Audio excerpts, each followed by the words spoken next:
Welcome to the Book Binge. I'm your host, King Crusoe. You can call me KC, and today, well, let's just say I honestly did not anticipate remaking this video in particular, honestly sooner than like 2 to 3 years after the one that I posted last year. That, of course, being, the first part of the KC Canon, defining my 15 favorite books of all time.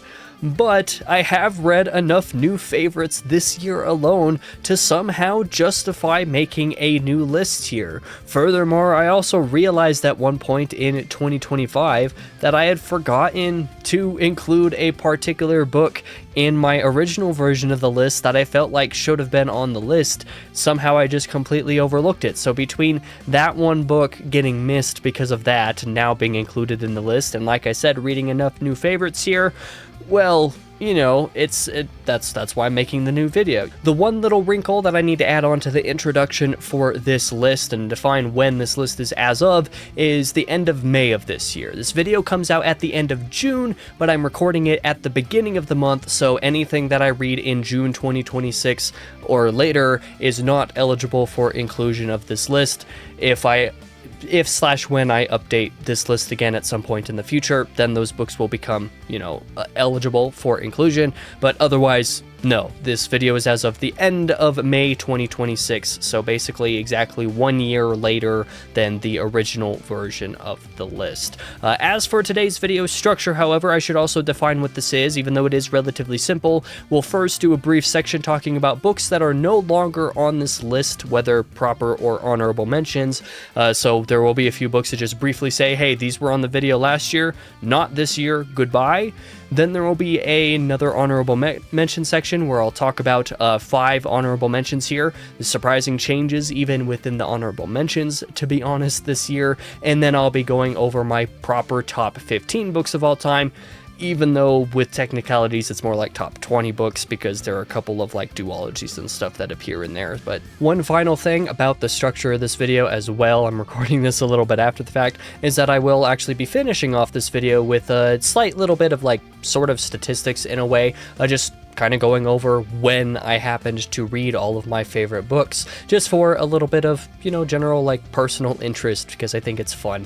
But that comes at the very end of the video. Anyway, that's enough introduction for this video. Let's get into the list and first talk about drop-offs from last year. Now, there are basically one reason why these books are being dropped off of the list, and that is because I have not reread them recently enough to justify including them. So last year, I included I Am Number 4, The Martian, and then as an honorable mention, Pieces of Paris by Gigi Vandergriff as a few of my favorite books of all time, books that I really loved, and books that I still think of quite fondly right now, but because I have not reread these since starting my channel, I feel like it's more appropriate to just make this list being like the books that I've read since I started reading again 2021 basically, and everything before that I should reread before I consider including in the list. I want to reread these books all again at some point soon, so maybe they'll make their way back onto the list, but for now they are dropping off the list because, well, I haven't read them recently enough for me to really justify including them the way that I tried to last year. The next few books that dropped off of my list from last year were all books that were originally in the honorable mention section, but these are books that I have read since I started the channel, so these were proper inclusions that weren't just books that I had read, a long time ago, but was just grandfathering into the list. This time, these are books that were actually on the list in the honorable mention section that did end up just straight up dropping off and not being included for this video. Those are The Card Turner by Louise Satcher, The Dark Tower by Stephen King, and The Dragon Reborn by Robert Jordan. All 3 of these books have dropped off the official version of this list. They were honorable mentions last year, but they are no longer even that this year. But now it is time to get into the new honorable mentions list. What everything nearly made the top 15 or could have had a spot for the top 15, but just simply didn't for one reason or another. The first one of these inclusions is going to be a new entry. The only book that I read in 2025 that will appear in any way, shape, or form in this video, funnily enough, is House of Leaves by Mark Z. Danielewski. And this was one that I felt like deserved an honorable honorable mention, even if solely for how unique it was and how enjoyable the experience was at the time. I really had a lot of fun with House of Leaves. There's just slightly enough holding it back to keep it from being an all-time favorite. It's just one that you can't really justify not including mentioning in some way, shape, or form in a list like this, just because of how diverse and unique it is. You know, the experience and the way that it all wraps in on itself just worked really, really well. I think the Johnny Truant stuff is a bit much, but overall, I liked this enough to want to mention it at some point in this video, even if it isn't a proper favorite. On a somewhat similar note is a book that I read the year before that, over a handful of months in 2024. This was also an honorable mention last year, Infinite Jest by David Foster Wallace, which is a book that has some of my favorite moments that I've ever read in anything in fiction, but also has some indulgent parts and some other parts that are just difficult to get through, and ultimate definition of a 4 out of 5 star masterpiece. That's like, I really, really love a lot of what this book does, but at the same time I also have a hard time really justifying calling it like a complete all-time favorite, because there was enough of that book that was like kind of hard to push through, or enough about it that I didn't properly enjoy to, you know, I just can't say it's an all-time favorite, like, properly, even though it's up there, right? Like, just the great moments are too great to not mention. Next up is a book that dropped off from the proper list last year. I believe this was in the number 15 spot. That is The Wrath of Darth Maul by Ryder Wyndham, which is just, you know, it's kind of like The Card Turner and then even 127 Hours, which are a couple books that have long time been favorites, books that I've reread 1.5 million times and that I just continue to love. But The Wrath of Darth Maul is one that I didn't want to completely drop off of the list entirely and to take off even the honorable mentions, because I just think it's too good. You know, I have too much connection to what this book is, and frankly to Darth Maul's life as the book depicts it, in a way that, like, I just find it really compelling and moving, despite how short it is, despite it being, you know, pretty simple. It's definitely a middle grade book for all intents and purposes. It's one that I really, really, really love and have always loved, and do not think I will ever not love. In fact, it's been a handful of years at this point since I've read the book, and I should probably reread it again, because, yeah, and fun fact, my review for this book is it's still to this day one of my best performing reviews, quite randomly. And it was one of my first reviews ever, so that's pretty interesting. The next honorable mention was also a drop-off from the proper list last year. I believe this was in the number 13 slot or somewhere thereabouts last year. I forget off the top of my head, but I do want to say it was somewhere in the teens. And that is The Count of Monte Cristo by Alexandre Dumas. And there's two reasons why this dropped off the list. One of those reasons we will get into a little bit later. But the reason why this is still an honorable mention is because parts of this are just too good to not include on a list, right? The first 300 pages of this book basically make up a little mini arc that on its own is like maybe the most perfect bit of fiction that you could possibly put to paper. It's just incredible opener for a book. Those 300 pages are an entire book in and of themselves, but also feel like they pass in 2.5 milliseconds. Just fantastic, fantastic stuff. The entire book is really great, but it is definitely the first 300 pages for sure that make that, like, basically top favorite book of all time worthy. It's just those 300 pages alone make it worth including there. The next honorable mention is kind of similar to House of Leaves. This is going to be a new mention for the list, but it's actually a book that I had read, you know, prior to making the list. East of Eden, a book that I read in 2024. I was re-going over all of the books that I've read, just like, why is East of Eden not in my favorite books of all time list?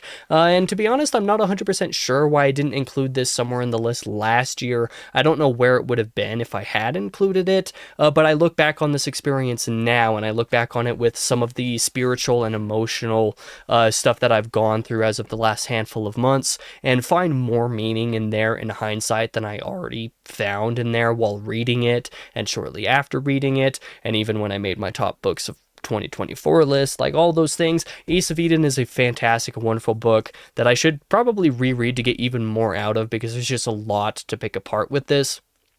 one that was really enjoyable, and one that I do think deserves to be an honorable mention, at least this year, even if I did not put it in the honorable mentions or anything last year for whatever reason, probably because I wanted to have a little bit more fantasy in the list, like why Dragon Reborn and Dark Tower was both honorable mentions last year. But that is it for the 5 honorable mentions. Let's get into the top 15 proper.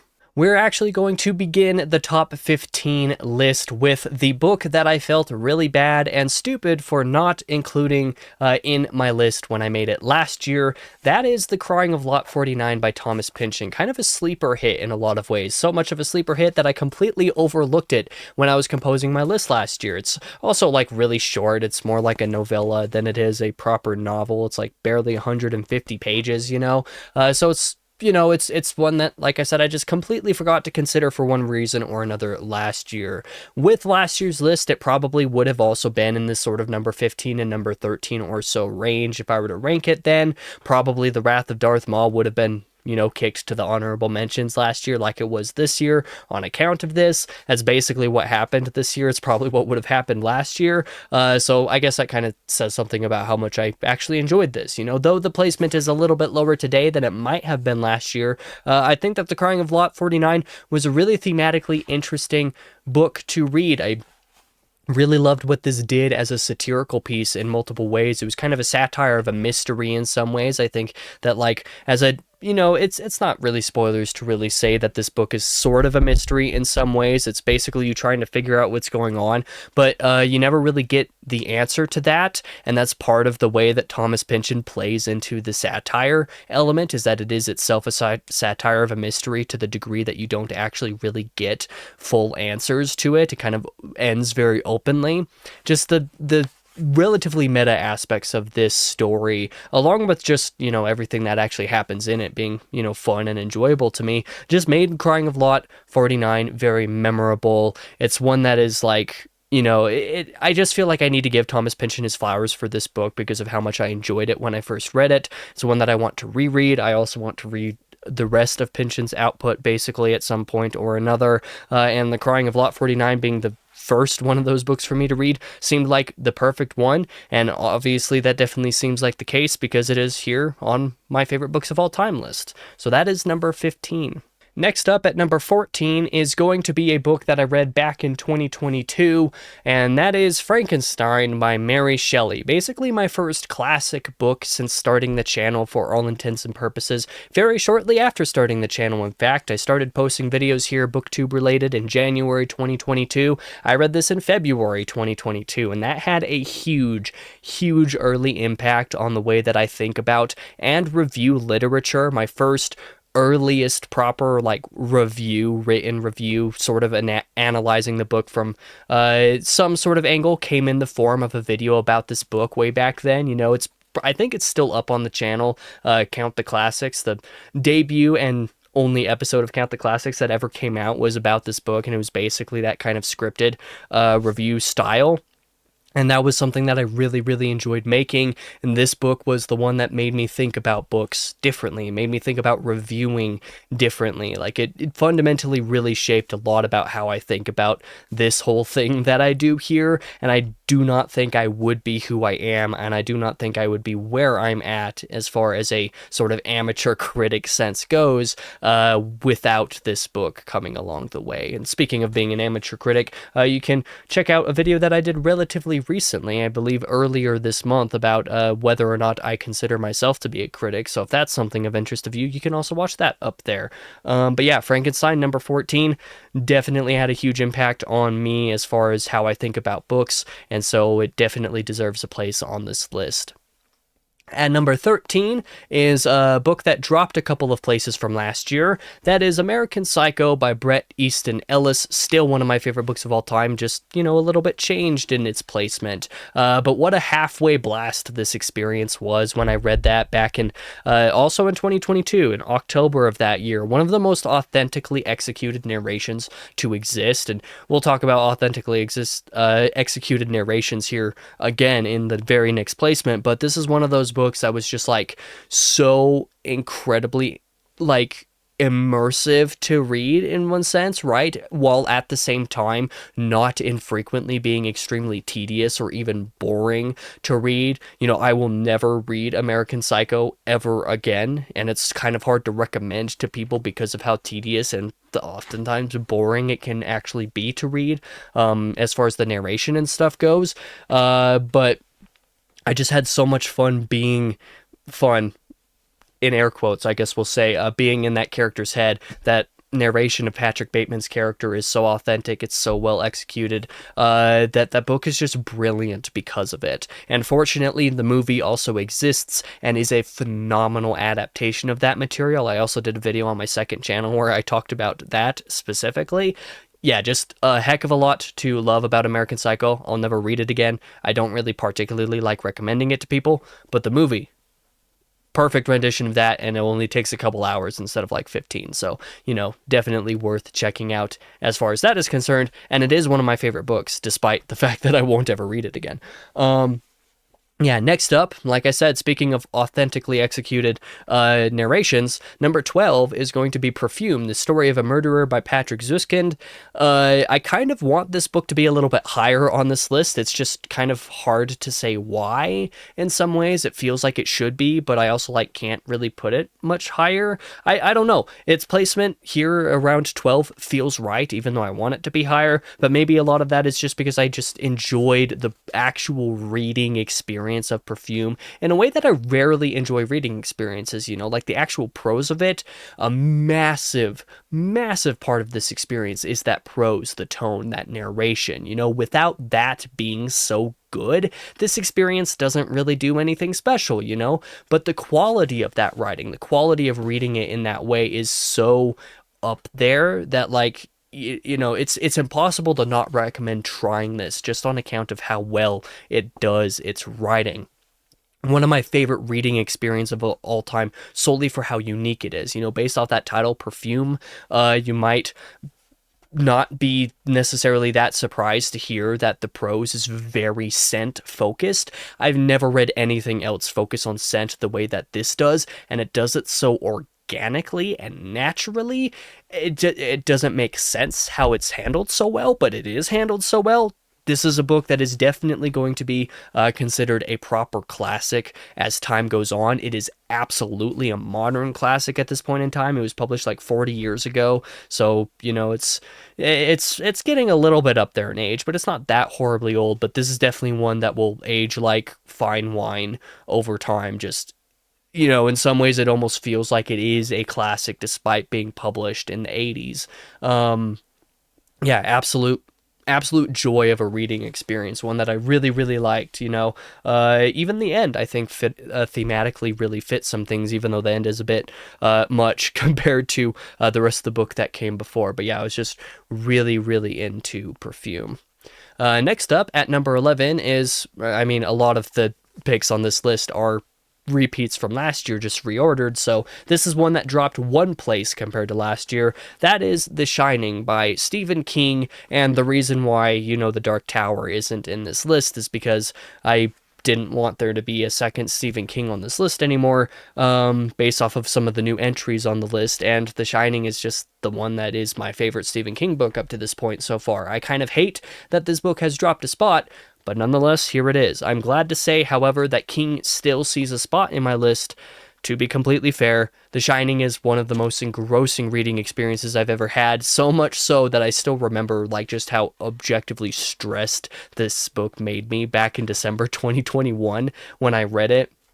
It actually made me legitimately stressed to the degree that I had to take a break from the book, from reading the book for a couple of days before continuing and finishing it, because I was just too invested in it. It's very rare for me to get so invested in something that I have to keep away from it for my own sanity, and I had to do that with The Shining. It was definitely a very good reading experience, that just following that character, Jack Torrance, as he goes insane over time, in real time with that, and quite frankly, the ending, the way that it sells everything from the book, incredible. It's just such an incredible book. I love it a lot. But now we're actually going to be hitting the top 10 now, and this is going to start off with Return to Adan by Philip Chase, which, you know, in a way it's kind of weird that this book still exists on the list at all. Given that there's not any epic fantasy here, I think that like outside of this book, I think there's only one epic fantasy book that I have in this list, so it's like kind of a unique appearance. Does this mean that Return to Adan is dang near my favorite fantasy book? I mean, I'm not quite sure that that is so much the case, but it is amazing. You know, I loved the bucking of the typical trilogy structure that Chase did with the Adan trilogy, and particularly with how Return to Adan was the culmination of that bucking of the structure a little bit. I loved the ending, and the ending made me cry. In fact, I just did a video last week about books that made me cry, so you could check that out if you're interested. Some of the more sort of religious slash I guess theological based thematic imagery of the series, and particularly in this book, was super solid. Overall, just a fantastic trilogy. Definitely one of my favorite closing books of any stories that I've read. Really, really great time Return to Adan is. It might be a little bit weird for this to be above The Shining, though. I may have to reconsider that at some point, but for now, we'll say that Return to Adan is my number 10 favorite book of all time. It was certainly one of my couple favorite books of 2023. Next up, at number 9, is going to be a duology. So my first time I'm cheating on this list up to this point, basically. And that is The Passenger and Stella Maris by Cormac McCarthy. The reason why these are being paired together is because I cannot think of either one of these books separately. If you want me to place The Passenger somewhere, it's not going anywhere without this. Same thing with Stella Maris. These two are one total package, to the degree that I had to review these together when I did review them on the channel. That was like an hour-long review, and it was one of the only scripted reviews that I've actually done on YouTube for a book up to this point, because of how much these moved me. The fact that these have actually inched up the list so much is probably the part of this video that surprises me a little bit more. I think these were somewhere in the teens last year. I don't remember exactly where, maybe 12, 13, maybe 14. I don't quite remember, but either way, they're in the top 10 now. These have inched up despite me like not having reread them or anything. Just one that they hold a little bit more meaning for me each time that I think about them. The more time that goes on, the more that these mean to me. Furthermore, kind of where I'm at in my life right now, the things that I've kind of gone through, especially this year, 2026, you know, the end of 2025 and the last handful of months, basically. We'll say like the last 9 months for simplicity's sake. I think that these books would have killed me if I were to read these right now for the first time, just in terms of like how much more they would move me compared to what they already did back then. Like, it's just, you know, I've had a couple good cries from books this year already, and I definitely think that this book is, or this duology basically, is one that would probably make me cry if I read them now. And I think if I were to reread them soon, because I do really want to reread them at some point. If I do that read, I think that they would absolutely make me cry. If I did that, genuinely one of the most, like, I guess, like, one of the most affecting stories I've read in ways that I never anticipated or expected. And it ages just so well in my memory. So that's why these are included on the list, and why they have gotten even higher on the list. But speaking of books that have made me cry, and especially books that have made me cry this year, The Three Musketeers is another book that is going to be a new entry on the list. I think this is actually the first new entry on the list proper this year. No, that's a lie. Perfume was the first new entry that I read this year. Crying of Lot 49 was a new entry this year, so Three Musketeers is another new entry. It's one of the 5 new entries on the list this year. And actually, like I said, speaking of books that made me cry, this one gave me a sort of like, I don't know if happy cry is necessarily the right term, but one that like hit me in a very important way very early in the year. I've been struggling with a lot this year, as I've mentioned a couple times in this video already. I'm trying not to let that take over my life, and the closing of this book has the single greatest closing line of any book that I've ever read, even more so than the closing line of Les Mis, which was my prior favorite closing line of a book. The rest of the book is really enjoyable and fun, and you know, it's really, really good. It's maybe not so intricate as the Count of Monte Cristo, and this book being on the list is why the Count of Monte Cristo is no longer on the list proper, but really what it comes down to is like that closing line, basically. Your bitter memories have time to turn to sweet ones line. Like, that sentiment was much needed at the time that I read this back in January, and I would do well to continue remembering that more often going forward. Check out my review of this book on the channel as well. I believe it's still my longest review that I've done to date, outside of the Passenger and Stella Maris one, but that was scripted. That one's a little bit different. And in that video, I go into more depth why and how this impacted me so much, but the way that it did impact me is very important and very meaningful, and so I could not include that in the favorite books of all time list. I thought it would actually be ranked a little bit lower, but I can't justify it ranking any lower. You know, it's one, I think that Count of Monte Cristo is probably technically the better book as far as Dumas is concerned, but Three Musketeers is absolutely the one that hit me more. Oh, sorry, I just hit my desk and made everything shake. I am so sorry for that. But yeah, Three Musketeers is one that just really hit me personally, in very important and meaningful ways, and so that is why it is on the list. Next up, in place number 7 on the list, is one of, I think, only 2 books on this list that have actually stayed in the exact same position, and that is The Failures by Benjamin Lyer. It is in, I believe, the exact same rank as it was last year. It just kind of feels like a different rank because of how much the other books around it have changed, even though the context of its placement has changed a little bit.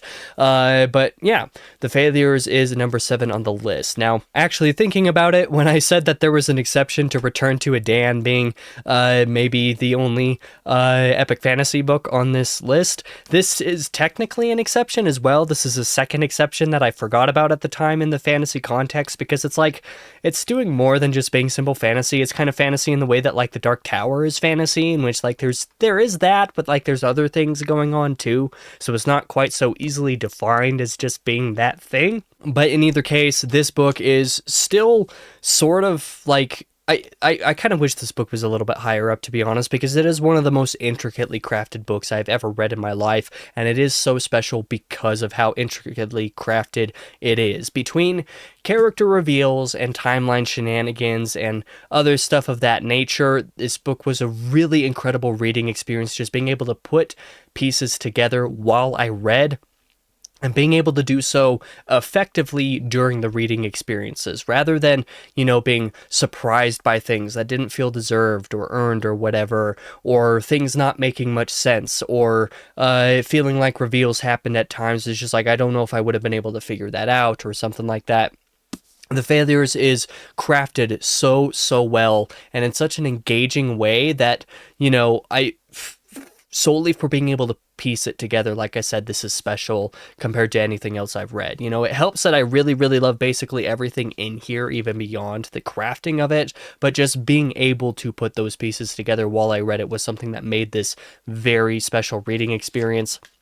Certainly one of the most memorable reading experiences that I've had, and I frankly cannot wait for The Monsters, which is the sequel of the book, to come out at some point. I should catch up on Lyre's Substack to figure out, you know, maybe get a little bit more of a hint of how far along he is with that process. I've just fallen behind on so many things recently. I don't even know when the last time I read that blog was. But in either case, Failure is absolutely one of my favorite books. I cannot wait for more of that. If the next book is crafted anywhere near as well as this one is, it'll still be a masterpiece. So yeah, no pressure, Ben, sorry, but yeah, Failure is definitely one of my favorite books of all time.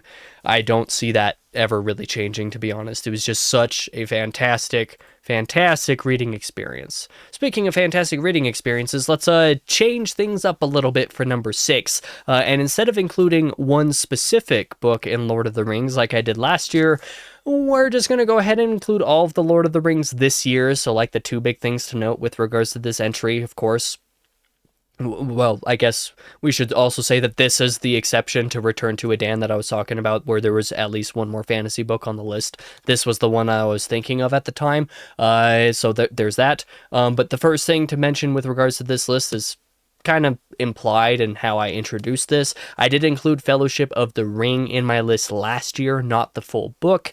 And the second thing to address is that that individual entry, Fellowship of the Ring, did rank a couple positions higher than this whole collection of the series is ranking. which might be something that'll be a little bit surprising to some people. You may wonder about those main points I just made, but with regards to the first one, since I am rereading Lord of the Rings in October, all as one book, I am thinking of Lord of the Rings all as one book at this point now, and because it also kind of sucked to try to differentiate between Fellowship of the Ring and Return of the King, which one of those was my favorite, because I preferred either one for different reasons. So it was like, okay, well, let's just think of the Lord of the Rings all as one, especially since the Lord of the Rings all as one book is still shorter than some of the other books on this list. So, I think it's worth thinking of it that way, especially since it was intended that way. There's all that technicalities to go with it. With regard to the second point, and, Fellowship being ranked higher than Lord of the Rings is currently being ranked this year, I just didn't want to split hairs about the different entries this time. I kind of already said that. I didn't want to have to differentiate between Fellowship and Return of the King again, and then rank either one of those books in the context of all the rest of the books. I just think that the collective needs that the reread is going to give me, I just need to read all of it all at once before I determine where it truly fits in at this point as one body of work. This is just where I think it fits in based off of reading it nigh 5 years ago, right? Over 4.5 years ago at this point anyway. So Lord of the Rings is going to be at number 6 for now. Coming in at number 5 is going to be, I guess, the third cheating entry that I'm going to include here, because this is also more than one book, kind of the same way that Lord of the Rings is technically more than one book. The Iliad and the Odyssey. These ranked in the 3rd place position last year and are now in 5th place this year, and kind of similar to... Well, I guess these aren't similar to Passenger and Telemaris because these aren't like inherently tied together that way. But between thinking about these two books in the ancient Greek poetry style, whether or not they were actually written or composed by the same person, which is debatable, I just think that these classics of Homer are so good that I can't separate them. I can't pick one over the other. If you forced me to do so, I might have an aneurysm. I'm just frankly too obsessed with ancient Greek myth and culture and history, and these are arguably the classics of Greek literature and that kind of thing. So like, what else even is there to say? Like, these are iconic, although I guess the Iliad is slightly less iconic than people think it is because the Trojan horse doesn't even exist in the Iliad. That's from the Aeneid. But in either case, I just love these two poems, these two books, if you want to call them books. Epic poetry at its finest for sure. I highly recommend the Peter Green translations of these for poeticism and for authenticity to the language. And I can safely recommend avoiding the Robert Fagles translation based off of his translation of the Aeneid. That was awful. If you tried reading those with Fagles and you kind of bounced off of them, give a more poetic version of the story a try, and you might just click with it. I don't know. But yeah, these definitely favorites of mine. I just don't know what else to say beyond that fact.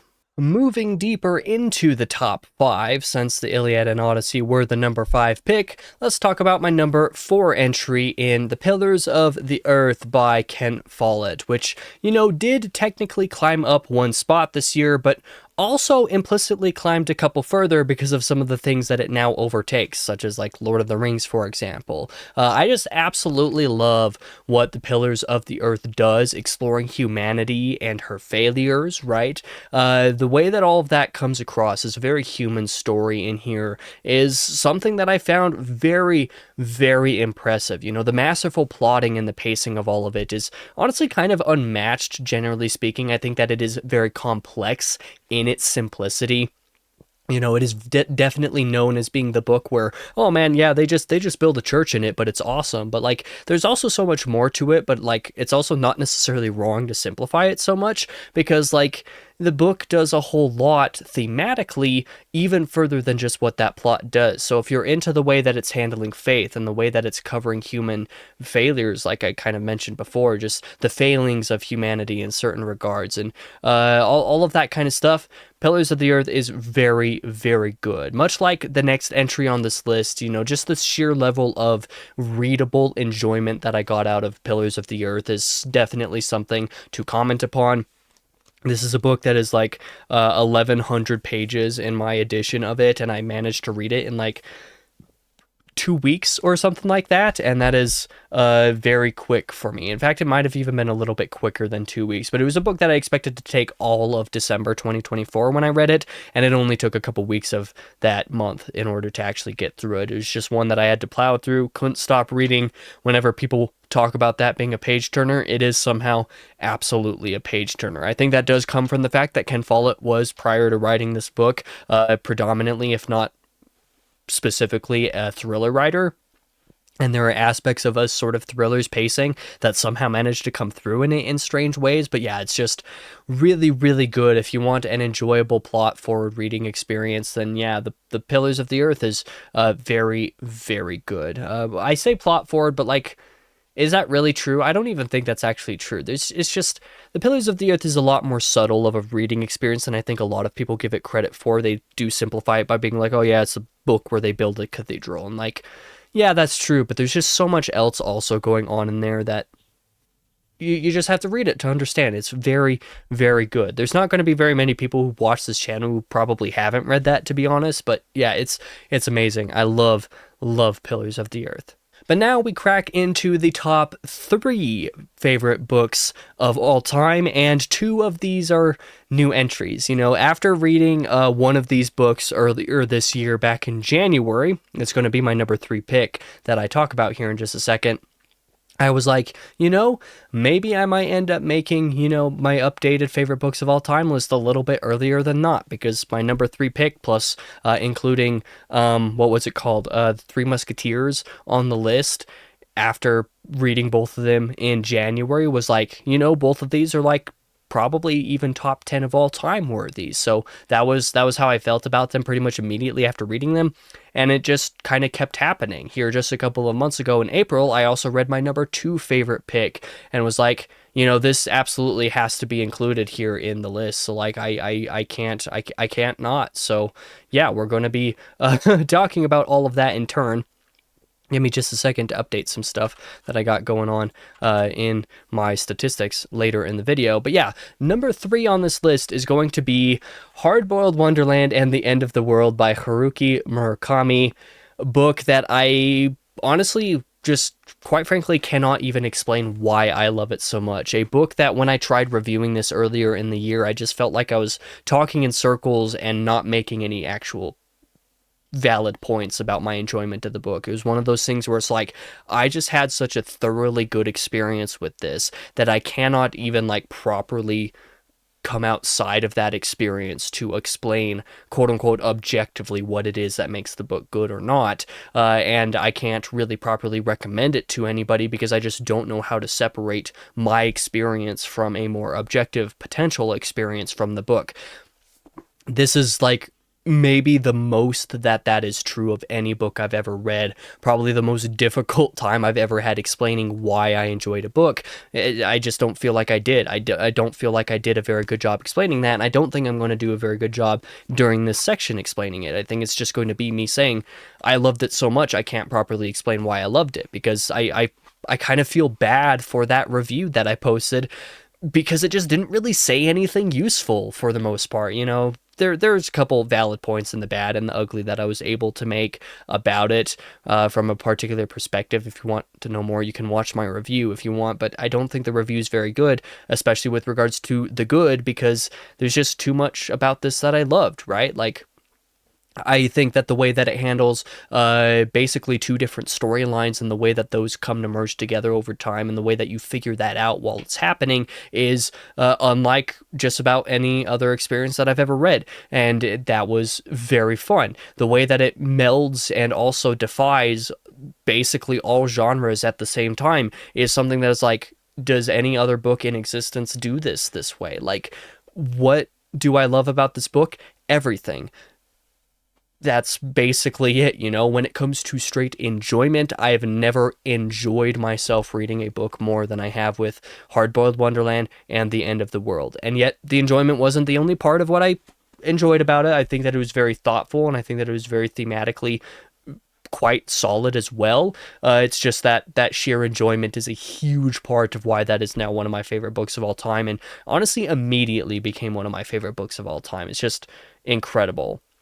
I almost feel bad that this was my first Murakami book as well, because now I'm going to go into reading literally every other Murakami book, like knowing that they're not going to be like this book. I've been made very aware that none of his other books are like this, right? And expecting that would be stupid, silly, and unfair. And it would also be pretty unfair for me to expect any of them to be better than this necessarily. But it means that it is going to be difficult to read more Murakami in the future, because I know how much I love this book, and I will have to go into any of his other books that I read in the future with the very, very found or grounded approach of like, this isn't going to be hard-boiled wonderland and the end of the world, Casey. Don't expect it to be that. So yeah, that is how fundamentally just incredible my experience with that book was. But next up, we're going to go into number 2 of this list, and kind of like what I said, I read this just a couple months ago, and kind of similar to Three Musketeers, this was also another book that made me cry. The Sparrow by Mary Doria Russell is somehow my number 2 favorite book of all time already. Part of this could be recency bias. I'm fully aware of that, given that I just read this a couple of months ago. But the fact of the matter is that I read this book at simultaneously the most perfect time possible and also the worst time possible for it to hit me in a way that it would never hit me otherwise. I mean, like, it would be very good and impactful nonetheless. Like, absolutely. It is a masterful book, but it happened to be a masterful, perfect book and also hit me at the same time in ways that it wouldn't have at any other point in time reading it.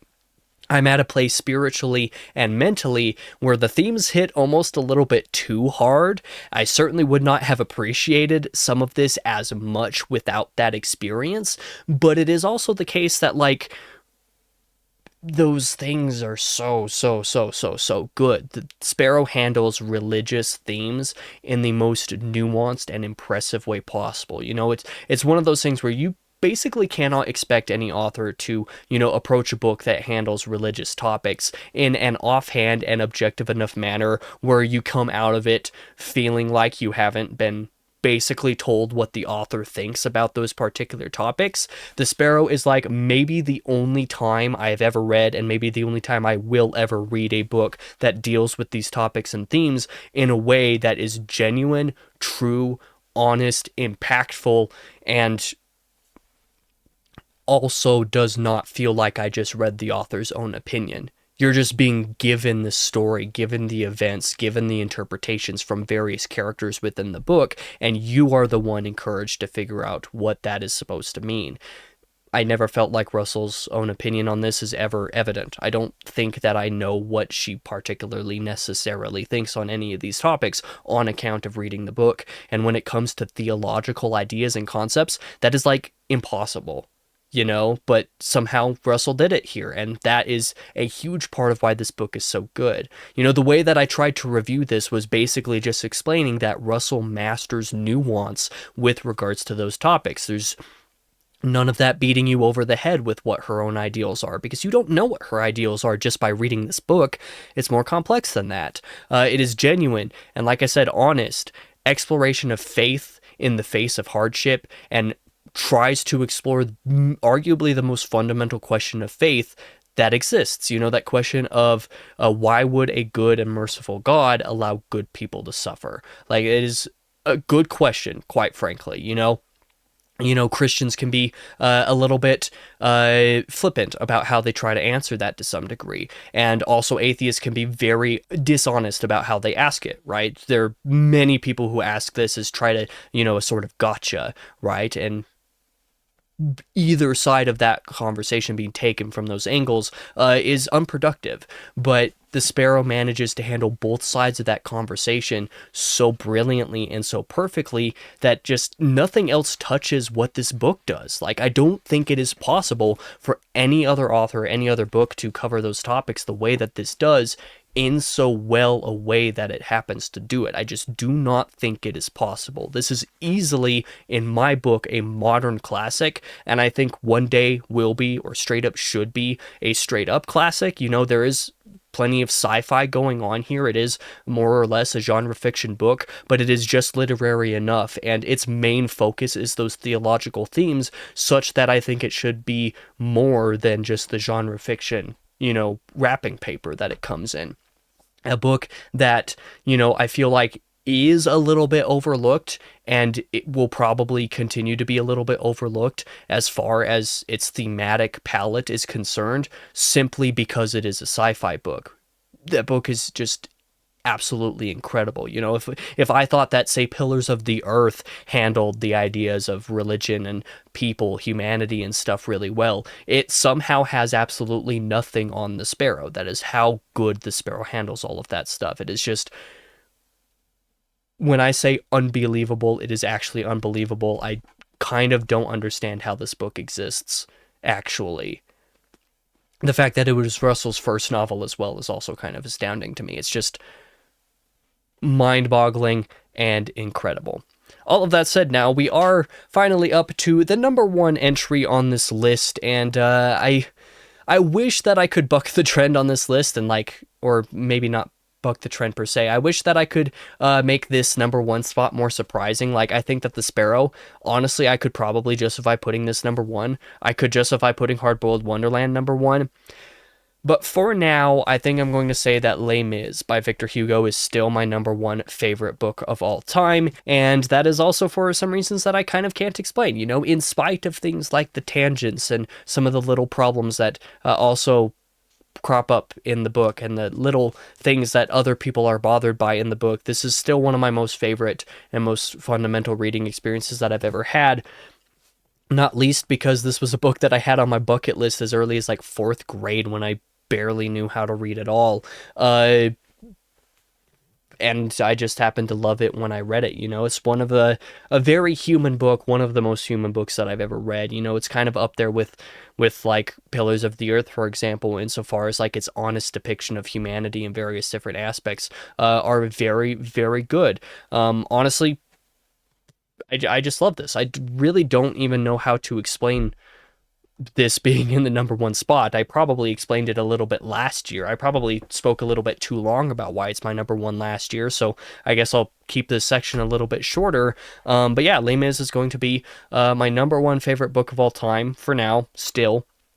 But to be perfectly clear, I think that any of the books in this top 4 here, from Pillars of the Earth through Les Mis, have an honest place of being number one. Definitely each of the top 3. I think Hard-Boiled Wonderland and the End of the World, The Sparrow, and Les Mis are more or less interchangeable, in the sense that if you were to say that my favorite book of all time was Hard-Boiled Wonderland, I wouldn't argue with you. If you were to say that The Sparrow is my favorite book of all time, I wouldn't argue with you. So any of these 3 books could be considered my number one to some degree. But of course, there are going to be some people watching this video who are going to say, but KC, there's a book missing on here. There's a series missing on here. Where in the heck is Sun Eater? Well, that's going to get us into a brief little tangent topic that we're going to talk about here. And I did kind of have Ashes of Man lined up with Les Mis to be tied for first place this year, whereas last year I decided to be more honest and actually split them into number 1 and 2, even though I've always called these tied for my favorite books of all time. I just didn't want to give Sun Eater its own slot in this list for 2 reasons. Ashes of Man specifically, because even though I still basically consider this my favorite book in the series, I've forgotten so much of the book that it doesn't feel right to me to continue to include it as being my favorite in Sun Eater or my favorite of all time or anything like that. I did a ranking of Sun Eater a couple of weeks ago where I talk about this a little bit more in depth as well.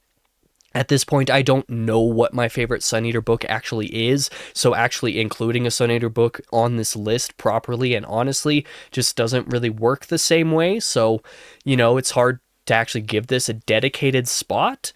And there is also the fact that I do work for Christopher Rocchio now, so it feels unfair for me to, try to include this on the list and not make that distinction very well known and clear. At this point, it should just be kind of a given that, hey, Sun Eater should be somewhere on this list, but I'm going to make the list about things that are not Sun Eater because, well, yeah, it's easier. It makes my life a little bit easier to do it that way. So, you know, that is basically why this isn't on the list technically proper, but you could just say this is like the bonus, you know, it's not just an honorable mention per se. This is like the bonus, like top handful of favorite books of all time that I've just kind of decided to separate for the purposes of a relative sort of honesty, I suppose. So yeah.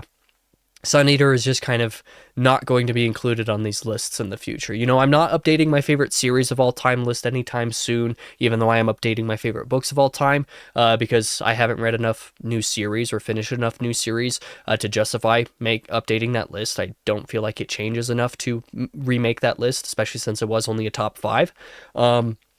So I'm not going to do that, but it's one of those things where when I even make that list, when I remake my favorite series of all time, I'm just going to have to say at the beginning of that video, it's like, hey, Sun Eater's actually my favorite series, but it's not being included in this list for transparency and also to give, you know, shout outs to other series that aren't Sun Eater, right? So, definitely one of those things where I'm biased enough at this point that giving this its own dedicated slot feels not dishonest per se, but, you know, there are going to be people who take issue with that. So I'm just not giving Ashes of Man its own spot in this list, even though it kind of still deserves it, in my opinion. But yeah, that is the end of the list proper. Let's now go into a little bit of statistics, just kind of talking about books by month and year. I did have to update a couple of these things, I believe, technically speaking, because I did remove a book from the list, because I was going to include The Sparrow with its sequel, but after finishing the sequel, decided that I didn't need to include the sequel as a cheating spot here, so I just kind of decided not to. But yeah, let's talk about the books by month and year and kind of put a couple lists over, I guess over on this side of the screen, I suppose, kind of giving you the idea of how many books that appear on this list I read per year since starting the channel, basically, or since starting to read again in late 2021. So in the proper list, I suppose we'll go with honorable mentions first, actually. So for honorable mentions, I read 1 book in 2021, 1 book in 2023, 2 books in 2024, and 1 book in 2025. So that's where the honorable mentions came from. Then from the actual top 15, and at this rate, it's technically more like top 20 or so. I forget the actual number, but I think it's top 20. I read 3 books in 2021, 6 in 2022, 2 books in 2023, 4 in 2024, none in 2025, and 5 so far already in 2026. I think some of those numbers might be slightly off. I would probably have to recalculate things, but that's basically the numbers that exist here. As for per month, also a little bit interesting to note here, my honorable mentions came from February, March, August, September, and October, and then my favorites, 3 of them came from January, 3 from February, 1 from March, 1 from April, 2 from July, 1 from August, 1 from September, then 2 for October, 2 for November, and 4 for December, which if you think of that from like a seasonal standpoint, right, you have 2 books of my favorites that I read during springtime, 3 of my favorite books that I read during summer, 5 of my favorite books that I read during autumn, and 10 of my favorite books that I read during winter, which is a really actually surprising thing to me. The fact that so many of my favorite books come disproportionately from the winter months. I don't know what it is about that. I don't know why. I guess I just decide to read good books during the wintertime. But yeah, during the autumn and winter, I guess I kind of get shacked up and I decide I want to read different kinds of books that end up being more my favorites. Whereas during the summertime, I guess I tend to not read as much in general as well, because I just kind of like the air. I prefer just being in my office working or gaming or something during the summer, as opposed to reading in my bedroom, so I don't do as much reading during the summer. Maybe that's part of it. I don't know, but that seems like a trend of the last few years that I've kind of noticed, is I don't do as much reading during the summer in the first place. That's something that I should probably look into statistically. I don't know, but yeah. That's basically going to be the end of this video. But yeah, I've mentioned a heck of a lot of my other videos in this one, so I guess I'll probably link all of those down in the description below, since there's too many to have included up in the iCard down there. So like I said, I'll include links to all the videos that I've mentioned that I've posted in the description down below. There is also the fact that I have reviewed every book that I've read on this channel, or I do review every book that I read on this channel. So any of these books on this list, if you want to hear more of my thoughts specifically about them, you can search on my channel for the book title and you will find something for it. So that is something worth noting. But I also have another video paired with this one coming out in just a couple of days on Thursday. It's going to be a little bit of why I actually, cut off this list so that it only goes through the end of May instead of going into June. Not just because I'm recording this video in early June, but also because I wanted one of my friends to be able to provide me some 1-star reviews for the new entries in this list, the 5 new entries on this list. So with all of that in mind, Thursday's video will be me covering that, some 1-star reviews of the new entries on this favorite books of all time list, dedicated to those new additions to the list for sure. And I wanted to make sure that my friends actually had time to actually gather me those reviews. So that's part of why I decided to just nail down this list for as of the end of May instead of, whenever I actually composed it, like in the first week of June or something like that. So yeah. That is going to be the end of this video, the end of this update. Thank you guys for watching. I can definitely say that I'm happier with this list, this version of my favorite books list, than I was with last year's. Definitely this one feels a little bit more right and true to me in all things considered. Yeah, it's just something that I really enjoyed composing and remaking this list again. I'm honestly kind of surprised at how much I enjoyed making this list the second time now, but I definitely did. Thank you for watching this video. That's all for today. Come back again on Thursday if you want to see me read and react to a couple of 1-star reviews for my new favorite books. That video, like I said, will be on Thursday, but for now, I've been your host, King Crusoe. You can call me KC, and I hope to see you guys in the next video.